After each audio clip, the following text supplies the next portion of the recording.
This is virtual. It's not coffee because it's the night. So it's virtual DeCaf, November 2020. Here we are at notegreen.com talking about owner financing and notes.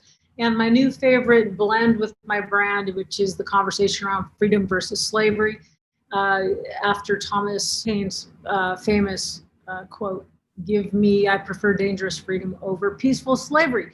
And personally, I think we are at that 1775, 1776 moment.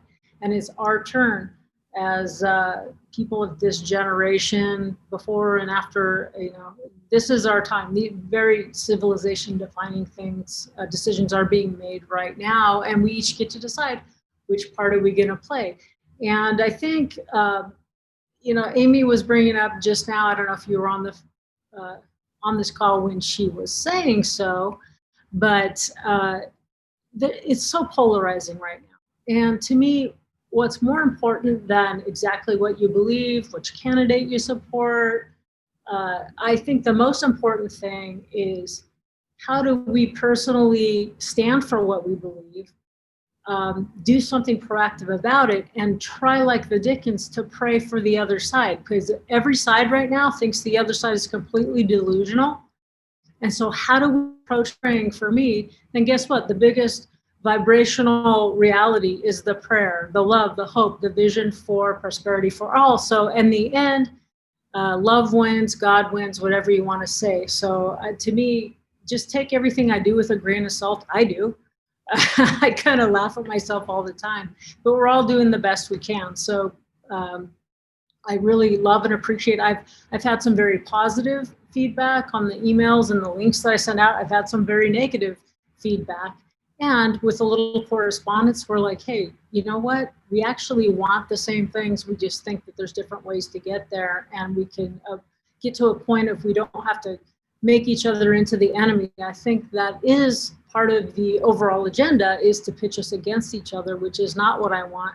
And so I've looked carefully at my own defects of character in the last several months and how I think about and articulate and approach the climate that we have now. And so it's kind of that balance for me between fighting in the trenches, and we're in this 3D reality where we have these weird things going on, and we all have to stand up for what we believe in our own inspired way. But then we have to be able to rise above it and go, big picture, this is one beautiful planet Earth and one beautiful family of humanity. And how do we just project love, peace, and harmony across the globe? So up, down, fighting in the trenches, and then going up to project love, healing, and whatever that is. That's my own personal thing. I don't know. I would love to hear, just really briefly, anyone else want to comment?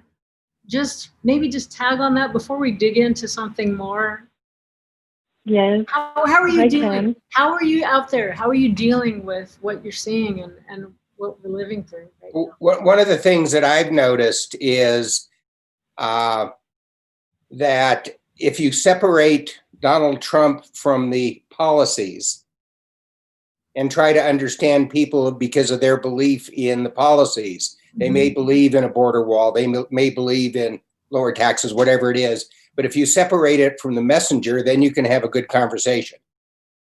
I think that's a really great point to bring up. I don't believe in worshiping personalities, except for if it's God, Jesus, and that kind of a thing. I guess I do a little worship of that. But I like that. Any more up to that, Dave? Because what I'm finding is when I get into these things where we're clashing like this, I go, do you want peace and love and prosperity for all? And they go, yeah, well, I want that too. Like, so our values tend to be very aligned. So if we can figure out what our common ground is, it's so important, because unity is the most, unity and diversity. Like, we all have to be, that's the beauty of humanity, diversity, differing opinions, different perspectives. Why would we want everyone to be homogenous? I don't. Well, I think part of it is, you just no different than negotiating a real estate transaction. You have to start with your common ground. Good You know, point. I mean, that's the standards in mediation or anything, is you have to find a common ground and work from that. You're never going to be 100% in agreement, no matter what you do in life, even Right. raising your kids or anything. Yeah. But you got to find out where that common value is and work from that. Yeah. Thank you. Any other comments? Who else wants to just say what they think? Anything Sure. you found that really works for you? You asked how we're dealing with it. You know, this just goes back to that gratitude. I start my day in recognizing the immense wellness that surrounds us. I mean, everything, there's so much good. I love that. Thank you. Gratitude's very powerful. Anybody else before we kind of dig into some things? Hi, Dawn. This is Ed in Baltimore. Ed. Hey, Ed. Yeah, Great to see you. I think your desire for love and understanding and come really laudable. I'd love to see it. I think there was a time in our past where the two parties had a common goal, but had a different vision as to how to get to that common goal. Yeah. But my perception right now is that that large elements of society have very different goals for the society, and to the point where we really should not, people who have such large groups of people who have such different visions of the future should not be sharing the same political entity. Okay, so what does that mean? Well, it means the Czechs and the Slovaks, they were Czechoslovakia at one time, and they peacefully decided to separate because they were different. And I think that the goals and the values of such large groups, they aren't just splinter de minimis groups, but large groups of people in our country have very different visions of what the society should be. And I don't think that it's fair to either group to be going back and forth and imposing their values on each other as the political winds change and the minor majorities are accomplished in various political entities. And so I think it would be better to have some type of peaceful divorce, if possible, and separate the country to people who have a very liberal outlook and a very conservative outlook. And that's very interesting. Are you mainly describing socialism, communism, Marxist type of thing versus those of us who may be more traditional constitutionalist, freedom-loving, founding father types? I think that's an excellent delineation. Okay, yeah, for me too, though, I appreciate that comment a lot. And, in my life, I've had what I would call a blessed parting with my partner. And so there's always to do that. Also, I think that there's several people who think that they want one thing and they're getting another. I think more people agree, though. I would say 80% of America probably still has the same values, and they may or may not unwittingly know. I don't know. That's just my perception, but we'll see. I think just like when I'm reviewing elements in my own character, I've got lightness, I've got shadow, I've got really positive qualities, I have not so positive qualities. And so when those come up within myself, those things, I have to accept them, look at them, and then decide how much they're going to play into my dominant expression in my life. So to me, I look at this macrocosm of the country and go, these are sort of representing different aspects of myself potentially, so they need to be embraced. I can't let it, wreak havoc in my life, but I have to accept it, see what it was trying to do for me, integrate it somehow. Anyway, I hope that love prevails as you are espousing. But thanks for the opportunity to let me share. Thank you so much. I appreciate that. All right. Well, I just think it's so beautiful to have you all on. So David, let's start off with what's going on. Usually we do a little bit of a local thing and then expand it out. I'm very much missing Abby tonight. I'll tell you what. Wow, he's such a sparkly guy. Just feels kind of empty without him. But he and his wife, happily, they're on this grand adventure. They got there's this bus. They didn't want to be stuck in California with whatever the hell's going on in California with lockdowns and all this stuff. So they're on the road. They are on the road. They don't know where they're stopping, but he was going to try to be in a Wi-Fi zone this evening, but he couldn't promise that. So I'll very much miss him if he can't come in tonight. But he and I talk on a fairly frequent basis, and that's actually the one link that I sent to you, The Great Reset, was something he sent to me. So I don't know if anyone watched it, but kind of one of those sort of like, it's kind of like, really?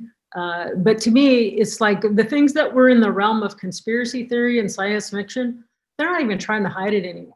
This is like right out in the open, World Economic Forum, all this stuff. I mean, they are pushing hard for that global agenda to be implemented. And COVID is such a great setup. If we can have a controlled demolition of the economy, then we make people, they're on their knees, then they're even more, just like with 9/11, how we accepted, was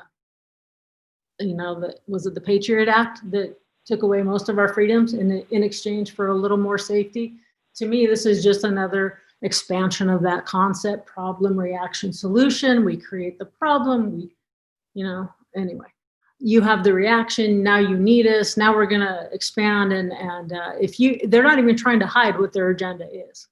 You will own nothing and be happy about it. So that's to me why most people said to me, well, let's just go back. When I was leaving nursing to go in the note business, and I'm just gonna pick this Note Queen brand, and all the guys that were very well-meaning, and they said, you can't do that. You'll never make it. Note Queen, that's just silly. It sounds gay. All those things. And I did it anyway. Well, now I've got a lot of people that said, you know what? You should keep all of these other thoughts of yours to yourself. Don't mess up your brand. But to me, guess what? I am so convinced that if we don't, I got to throw everything at it. I usually do. Everything that I really believe in, I throw everything in, because if we don't preserve our freedoms, ownership of notes, real estate, anything doesn't matter. So if I lose half of the people who thought I was almost nice in the beginning because of the things that I say, I guess I'm willing to risk it if I can reach one other person and maybe help them some way in their life, or help preserve freedom, or release a little bit of the fear that I think is being, people's hearts.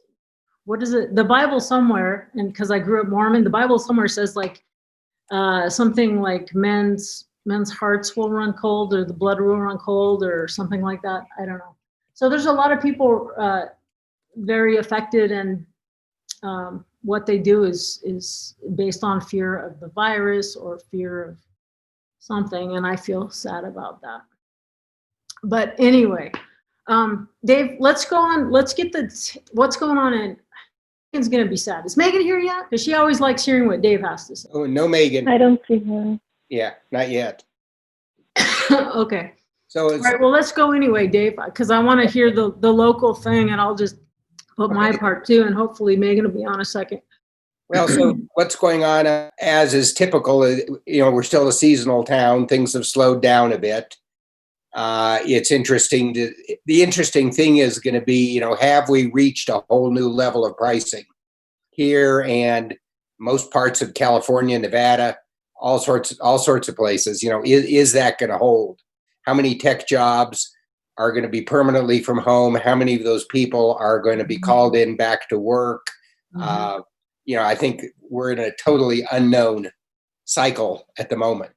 But the reality is, like from the COVID standpoint, our little hospital is starting to be overrun at 70. Have you actually gone down and seen for yourself? One of the directors in the hospital is a good friend of mine, and we chat a lot about it.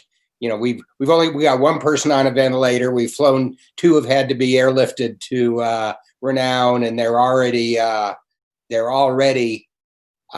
modifying a warehouse space for more bed space. And I also saw things on Twitter that make that look like a little bit of a show. Mm-hmm. From nurses you mean Renown. You mean Yeah.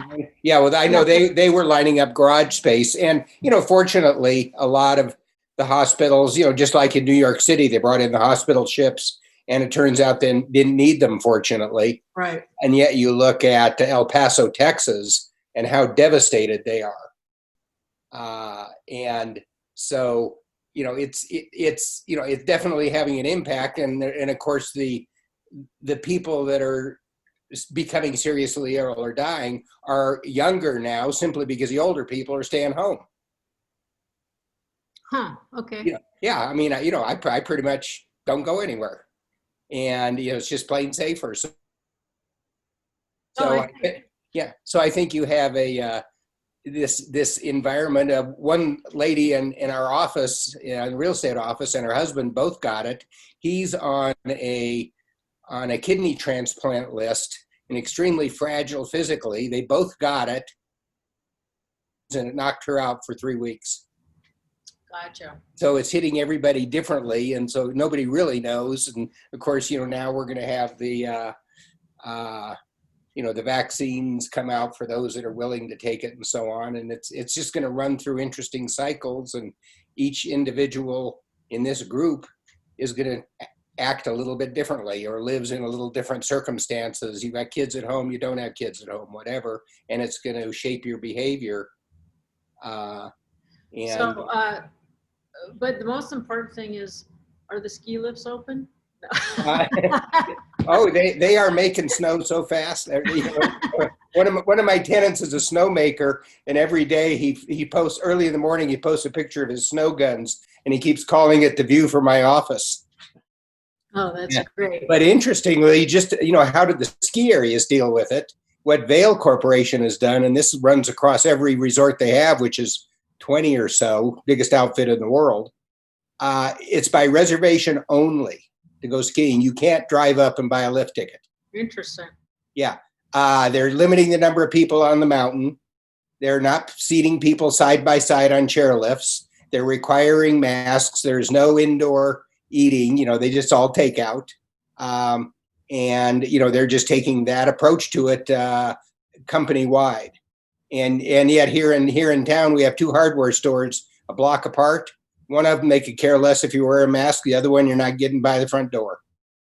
Interestingly, I found people making shopping decisions based on mask policy.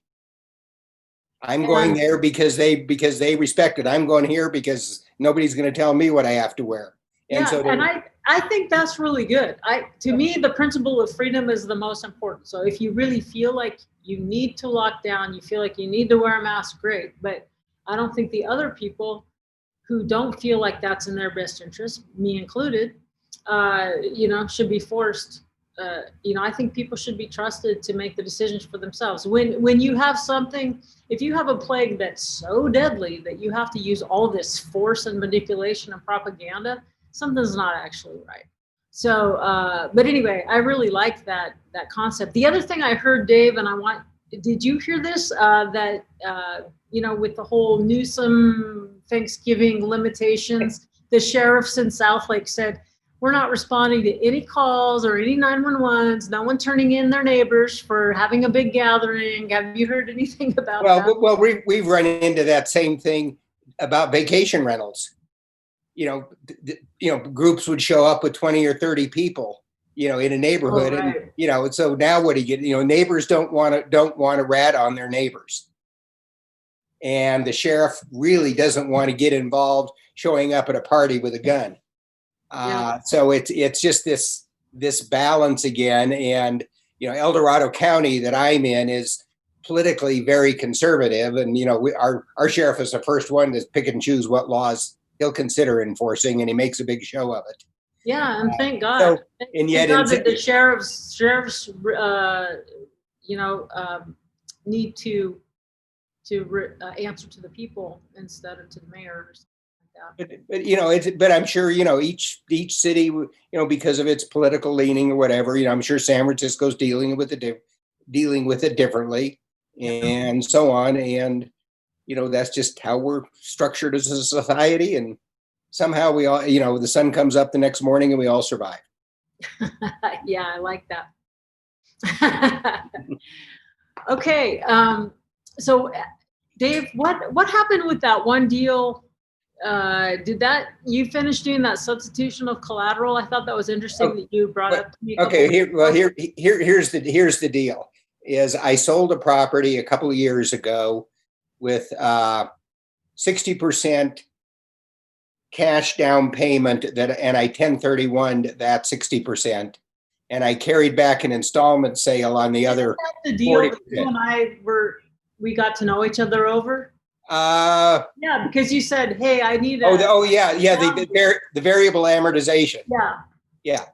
That's really where we started, and that was a little over 2 years ago. And so the note has a prepayment penalty of 1 year's interest. The guy has rehabbed the property and he's selling it, and the buyer's paying cash. I offered to let the buyer assume it, but he's paying all cash because he's doing a 1031. Right. So I started looking at how do I keep my note intact, because I don't want to get paid off, because even after the prepayment penalty, without getting into lots of numbers, it's a 6-figure tax hit. Yikes. Yeah. And so I would rather keep the current interest rate and keep that money working for me, and let the government have it over the installment sale period. So all the research I did, and if anybody knows anything different, please tell me, nothing that I know of says that the property you sell has to be the collateral for the note. I sold a business once and took a note secured by a building and reported as an installment sale, and it was never questioned. And I can't find anywhere that says the note has to be carried back on the property being sold, only that you're getting payments over time. So what I've done is worked out with the seller of the property. He's doing a 1031 exchange into a few more buildings, and we've agreed that I will transfer the note collateral will transfer to one of the properties he's acquiring. So, but the note document will remain the same. So the date on the promissory note will not match the new deed of trust. So all of that has to be referenced somewhere as to why it's done this way. So I'll end up with a deed of trust on a different property with exactly the same note, payments going to exactly to the same collection account. Nothing will change as far as where the money flows. The interesting thing is it can't work itself out to be a simultaneous exchange because there's two escrow companies involved. So the money has to transfer. Yeah, So what that does is it creates a 1 or 2 or 3 day limbo where I have an unsecured note. Right. Because I have to reconvey it on one property, and he can't execute a deed of trust on the second property until he owns it. And a guy owns a lot of property. I know quite a bit about him financially, and so what the note was executed originally by an LLC. Well, the LLC is selling its asset, so it really has no assets, and so he's agreed to personally guarantee that. Go from a secured note to a personally guaranteed note back to a secured note over about a couple days span. Okay, that's great. So you, instead of taking a big capital gains hit, you just said, look, you're selling the property, you keep the proceeds, and you just give me a different collateral to secure the note. And I can't think of any reason why that won't work for you to save you. What was like some ungodly amount of tax? Well, $205,000 to get specific. Yeah, ouch. So that's after getting a $50,000 prepayment penalty. Yeah. So, but it was also interesting. I posted it on Notes and Bolts, which is really, to me, a really good Facebook page for anybody who hasn't looked at that. Notes and Bolts. Can you link that into somebody? I have no clue how. Somebody, Axel, can you get that link for me? Because after these calls, people say, can I have those links? And I don't have them. Can you like email them? But there's a lot of good discussions, but interestingly, I posted it. And so a lot of people said, well, just take the payoff and loan the money out again. And I said, no, it didn't work that way. You know, once the dollars are in my name, the tax is due. Right. Right. So there's a lot of misconception about installment sales. Right. Well, anyway, that was a really interesting case study. So Yeah. Thank you on that. Hey, Megan's here, and I know she has something she has to go to soon. So let's bring Megan on for our little Carson City update of what's going on. Megan, hi. Hi. Now that I figured out how to get on the meeting. Sorry to scare you there that I wasn't going to show up. Yeah. So let's do screen share with her so she can. Do you have reports like before, or do you want? Yeah. Yeah. If you do, one sec here. Yeah. Give her screen share, please. And maybe this is similar to your market, or maybe every market's different. I mean, even legislative session this year is weird because oh my gosh, yeah, legislators are coming, and they thought, are we even having legislative session? So just for people who don't know, in Carson City, the capital of Nevada, every 2 years for 5 or 6 months, we have all these legislators and lobbyists in town that are really a big boost to short-term rentals and to restaurants, etc. And this year they thought, oh, maybe we're doing legislative session by Zoom. And then they go, no, it's for real, but only the legislators are coming. The lobbyists are not coming. And so that's great that we have the legislators, but they don't have the big fat budgets that the lobbyists do. So just like we were talking earlier, Megan, like nothing. I wasn't having anyone book for legislative session, which is January through June of every odd year. And then all of a sudden last week, everyone was scrambling to go. Like there must have been some memo that went out and everybody scrambled, and all 3 of my remaining units got booked for the 5 months. So, but I'm not being, I would say that if people are sharing a place, they're in it for $1,100-$1,200 per person. So that is affordable for legislators' budgets, not the big fat ones of the lobbyists. You missed the lobbyists. Right. I can't believe that's the first time in my life I'm ever saying that. I missed the lobbyists and their money. Okay. Can that go up higher? So yeah, I was going to scroll it. So basically the report is it's still good. I mean, if the biggest problem is that we don't have enough property. Enough inventory. What's that? Yeah, there's not enough inventory. I mean, we're going up still every month. And, I think the biggest show of what's that? Is that median price you're talking about? Yeah. The top report on here is Carson City. Mm-hmm. 1 sec. 405 for median. And one of the biggest things that, really shows how little inventory we have is the absorption rate. Mm-hmm. Because basically that means if there were no more listings put on the market, how long would it take for us to run out of listings? Mm-hmm. And that's 0.6. I mean, half a month. Typically, in the last couple of years, I've remembered seeing, 2-3 months. And I don't know, David, what you've seen in your area, if it's similar or different, but that's not much at all. And when you're looking at also percent of ask price received, I mean, in Carson City, it's 99.5%. It's the same numbers here in Tahoe. Is it? Okay. Yeah, pretty simple. It's 99.6% in Minden Gardnerville and 99.1% in Lyon County, which is the Dayton area. I mean, I haven't seen really any listings come up that haven't pretty much immediately gone into escrow or and gone into escrow with multiple offers. I think I have one of the only listings, and it's because I can't convince my seller that, like, I never have these sellers in this one time. And I'm like, listen, you've got to look at the statistics. If you're the only listing sitting after more than, a week, it's wrong. You're overpriced. And, we're looking at days on market being 40 and 45 days. That's from list to closing.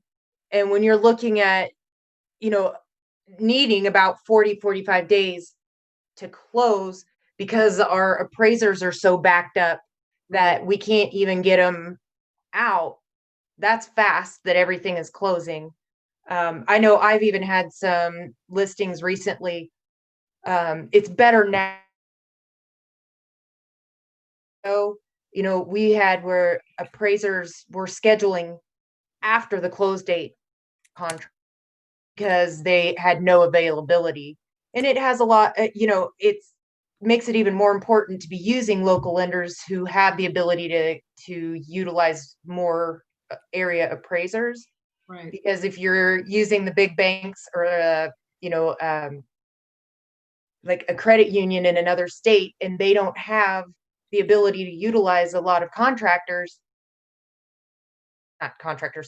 appraisers, that's when we're running into a lot of issues. Every presidential election, the market has basically stood still. Nothing has happened for, 3 weeks to a month prior, and for a couple weeks after. This year, it took off and was busier. So kind of anything that I would say is typical is not happening this year. So basically, you've been really busy the last month or two, right?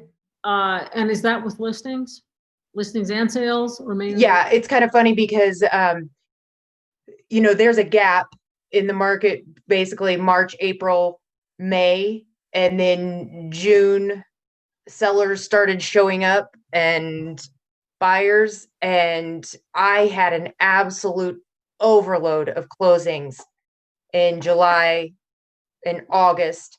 And so, with the sales cycle, when I was so busy with so many closings, then I wasn't able to refill my portfolio with listings. So now I'm switched to buyers. I mean, I still have some listings, but I'm more focused on buyers, and there's no houses available. So it's okay. What about the lending climate then? Or are most of the, Dave said, at least in the past, Dave, it's mostly cash buyers, people who don't need loans, or they're doing 1031s. What's it like, Megan? Are people buying cash? What's some?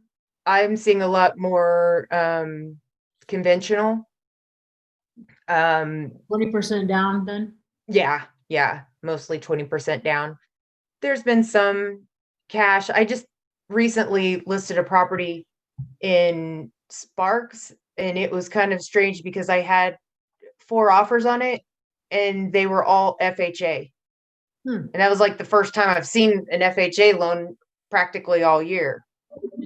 So I don't know if that is revealing any change, but still a majority is conventional. Megan, Most people, they can't compete. Their offers cannot compete if they're not at least conventional. what percentage of your market is non-owner occupied buyers, non-primary homes? I'm guessing, I would say maybe 20%, 25. Okay. It's not a huge number. Yeah, it's exactly the opposite of ours. We're about 80% second home buyers. Yeah. And if they're buying second homes, there's a good chance they have some money to do it. Well, a third of them are paying cash. And what is also kind of funny is it's kind of with cash sandwiched, like the lower end needs to be fixed up kind of property, of course, is cash. But then it seems like when you get higher end, we're back at cash. It's like in the, 300 to 550, 600,000 range, we're seeing loans when you go above that cash, below that cash. Interesting. Hey, Megan, let's give anyone who's thinking about coming into this area or selling, let's give them your info in case they don't have it, please. Sure. And you can go to the site that's pulled up, buynevada.com. Yeah, BUY, Nevada spelled out, buynevada.com. And that's where the market reports are at. Mhm. And my blog and all my contact information. And, you know, I'm happy, even if it's not in this area, if you have, you know, questions or, you know, advice, whatever, you can message me through that. And I'm happy to try and help.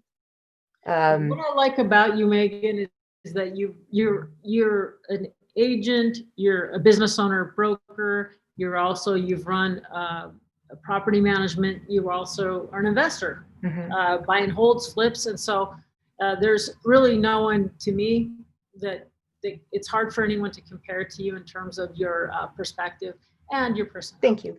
I appreciate that. So, I appreciate you coming on and all the, I mean, I have been quite distracted this year, but so I look forward to ramping up, you know, next year and seeing what's I really hope that like New Year's 2021 is just this like flip a switch and everything goes back to normal. And they're like, just kidding.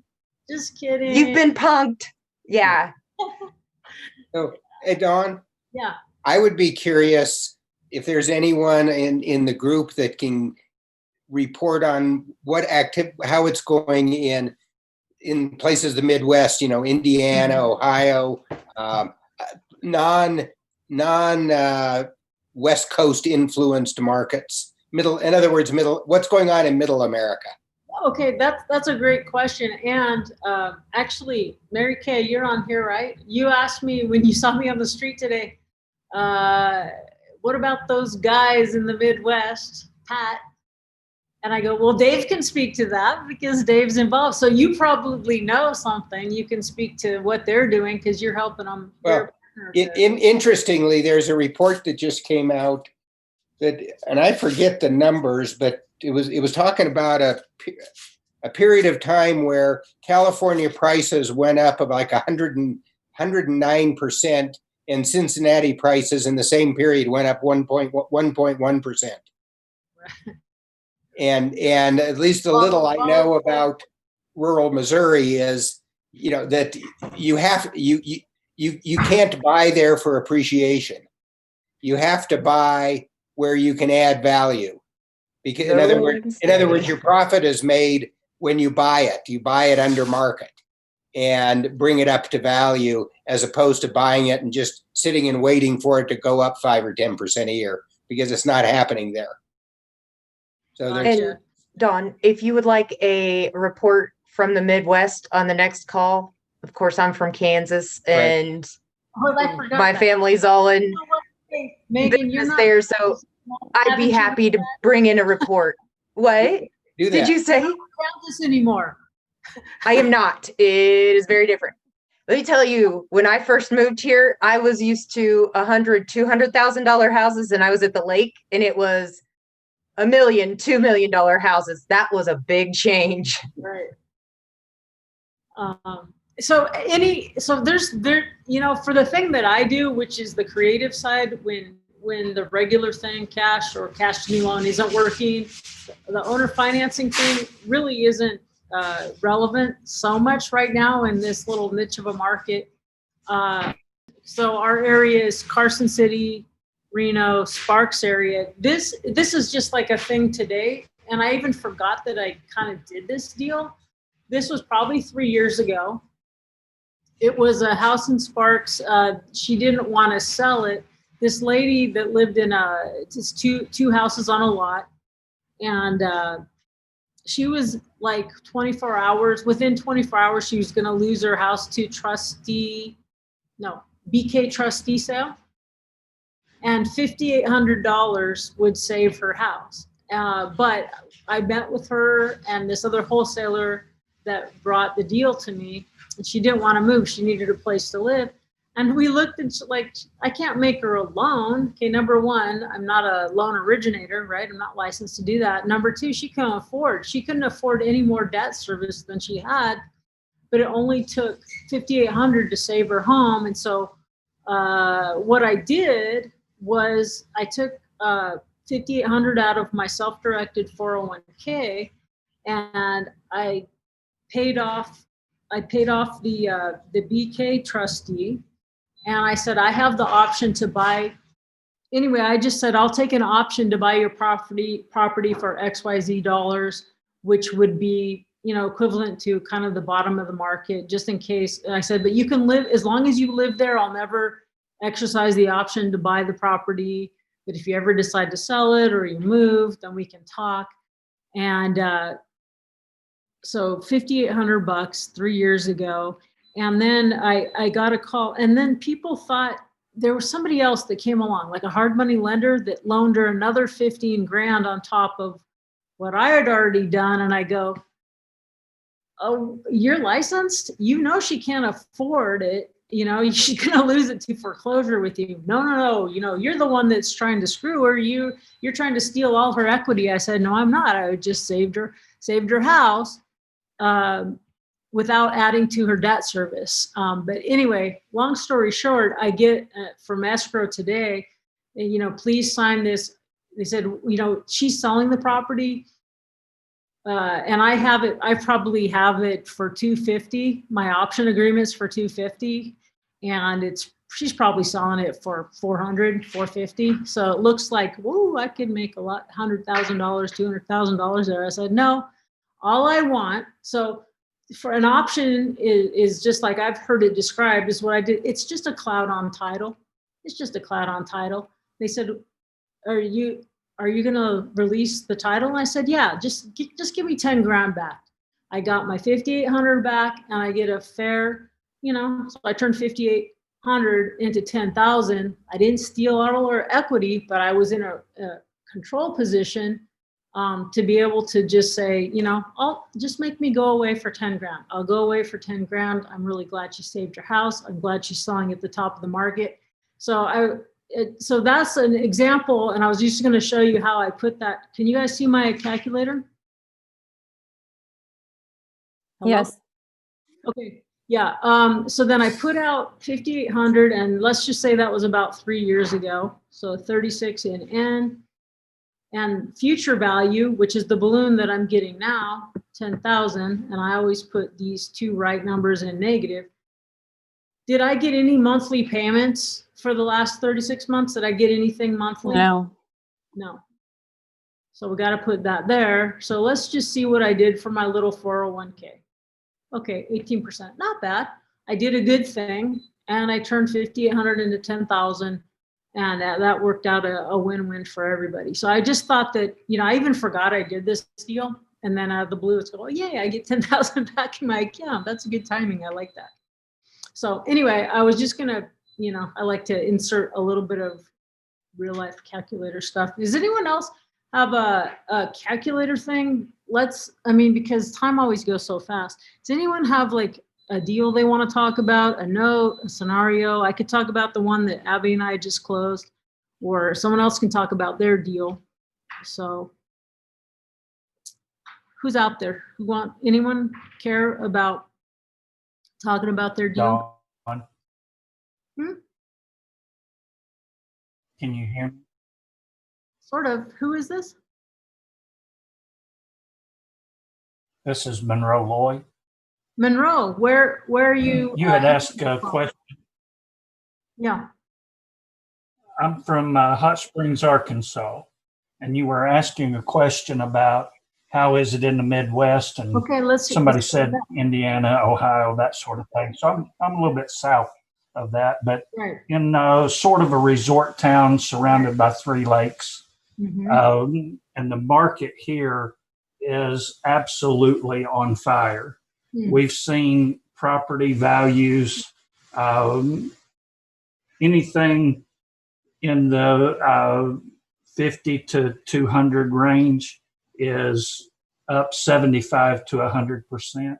Wow. The lake homes, the high-end stuff is not moving real fast, but the things that are moving are going for definitely a premium.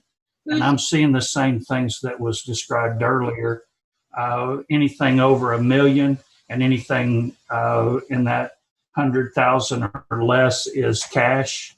Mhm. And the middle market is where the conventional lending is taking place. Who's buying those homes? Where are the buyers coming from? We're seeing a lot of influx from California, Texas.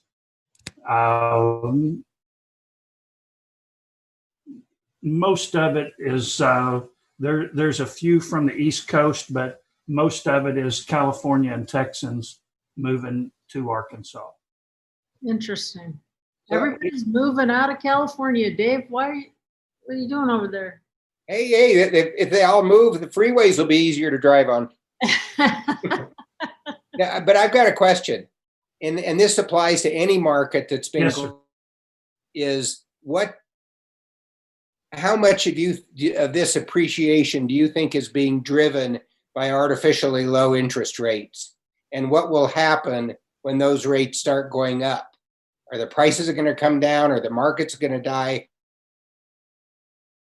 But I'm curious what different people's opinions are on that, because the day of reckoning always comes in real estate. Well, yes, you're right. It always does come. The thing that I think that it will happen, I think that a rising interest rate would slow it down some. But the people that are coming here, the conversations that I've had.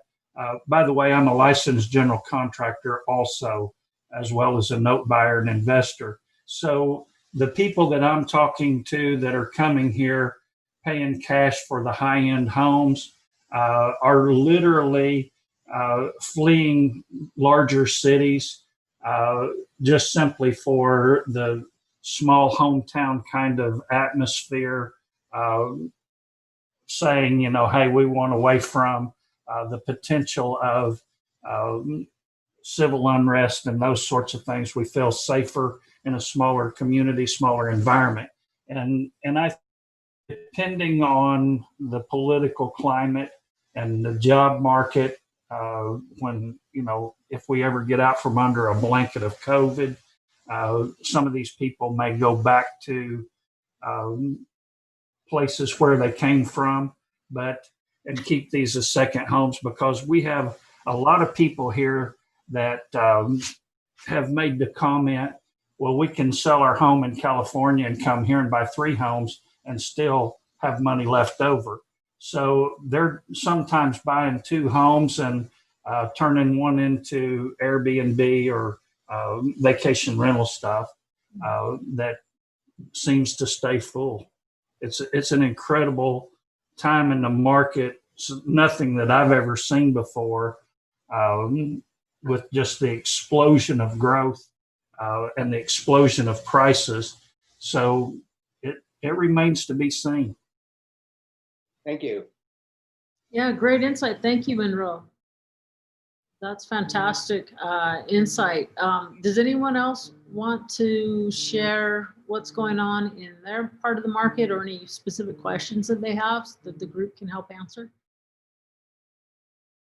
One of the things I've noticed back before the recession, we had this very same run up, at least in the West Coast and along the coasts, this huge run up in prices, and then it was, the stock market had crashed. Everybody dumped their money into real estate, and so on. And then, of course, it was all phony lending that came crashing down, and our prices dropped 50%. And it's taken us now 13 years to get back to where we were in 2007. We experienced that in the Midwest, and I don't think we're in that kind of cycle this time. If you see a change, it's going to be a slowdown. Yeah, interesting. But the price points he's talking about, 1 million, 2 million homes in Hot Springs, Arkansas. I mean, that's not median house price for Midwest. But anyway, to me, this whole everyone like leaving the high density areas or more restrictive governance zones. I mean, that's why we moved out of LA 6 years ago. I guess we're going on 6.5 years ago. And I'm really so glad that we did. But this is just my opportunity to get back on that soapbox. I mean, if you haven't had your alarm bells going off yet, for at least being prepared for temporary shutdowns of at least 2 to 3 weeks up to 5 to 6 months, you better get some food storage, water storage, your medicines, your toilet paper. Hopefully we don't need it, but it's kind of nice to have it. And for me, because of the climate of our governor Sisolak here in Nevada, who we're hoping to get out as soon as possible, at least anyway. There's things that even if there's no community-wide problem, me taking my stance, my freeness, my line in the sand prohibits me from probably participating in things that I could normally do if I were willing to muzzle myself, which I am not. So the things, I don't know. So it's a word to the wise. If you're not already, do a little prepping. Also, other types of assets that when Abby's on, we really get on fire about. But if you haven't noticed, I guess gold and silver have taken a little tiny bit of a beating here. I'm not really sure all the things, beating as in they're down to like, I think 1830 gold, 23 silver, very low. But gold, silver, and then the cryptocurrencies, cryptos are on a tear right now. So a little bit of positioning and Bitcoin, XRP, Ripple, some of those things, gosh, we've doubled and tripled our value of our accounts just in the last 3 weeks in some of those areas. So it's really, to me, I like the idea of expanding. So if you don't know, go open an account at Kraken. Release the Kraken, Sidney Powell. Yeah, Kraken.com, Binance.us, Coinbase. What are some of the other ones? Anybody know? Anyway, so, but there's two competing, to me. There's the global reset, something that resets our currencies to something backed by something real like gold, silver, some solid asset. And then there's this great reset that's just, digital currency out of nothing. You get your immunization, your digital ID that shares all information to them, and then they can also share information to you. And as long as you cooperate, you have access to your digital wallet. So there's two competing versions of resets that are kind of in the mix. So anyway, that's a good point. When everyone's like doing the zombie apocalypse move, it's just always good to be a little prepared. My biggest thing right now is I've always had a ham radio and a license, but I really never learned how to use it. And so I'm kind of connecting with a group in town that basically they pinch hit for the emergencies in town and different things that happen using ham radios and things like that. So I'm kind of excited about that. Sounds kind of fun.